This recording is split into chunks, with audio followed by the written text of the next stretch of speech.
Indian community was desperately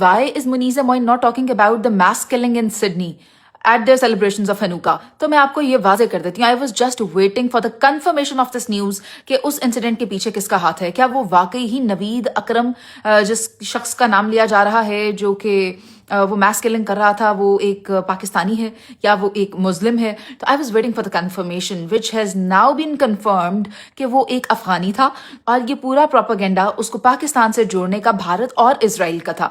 اس سے پہلے یہی پروپیگنڈا امریکہ میں بھی کیا گیا ہے اسرائیل کی جانب سے اور بھارت کی جانب سے جب افغانی اس انسیڈنٹ میں ملوث پائے گئے جو امریکہ کے واشنگٹن ڈی سی میں ہوا.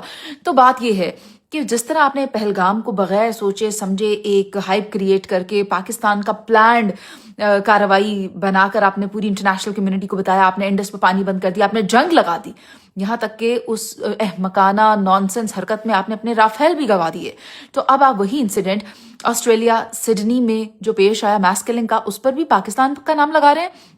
آپ کو یہ غور کرنا چاہیے کہ انٹرنیشنل کمیونٹی کو آپ بیوقوف نہیں بنا سکتے. Now is the era of 5th generation warfare اور ہائی ٹیک گلوبل ہم ایک دور میں رہ رہے ہیں, اور اس میں آپ کہہ دیں بائی دا وے کہ یہ پاکستان نے کیا اور وہ جو آدمی نوید اکرم ہے اس کا تعلق پاکستان سے ہے, so that is highly stupid of yours.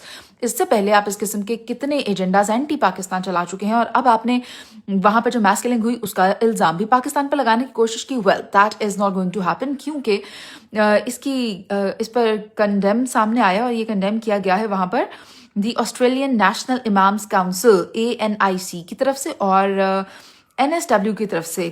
Australian Muslim community اس بات کی تردید کر رہی ہے کہ یہ جو ایونٹ ہوا ہے یہ بہت ہی غلط تھا اور اپنے کانڈولنس پیش کر رہی ہے ان تمام جیوش کمیونٹی کے ساتھ جن کی دل آزاری ہوئی ہے, جن کا لاس ہوا ہے, اور ان کو یہ کہا بھی جا رہا ہے کہ آپ کوشش کریں کہ ویجیلنٹ رہیں, ایکسرسائز کاشن اور ایک دوسرے کا سپورٹ کریں اس مشکل کی گھڑی میں. تو مسلم کمیونٹی تو یہ کام کر رہی ہے, یہ کردار ادا کر رہی ہے. Whereas on the contrary جو the Israelis and the Hindus, what are they doing? Again propagating, instigating violence and hatred against the Muslim community over international media.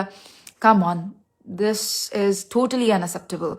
Whereas by the passage of time, with the more and new development in the story, I will be sharing with you what's going to come up next.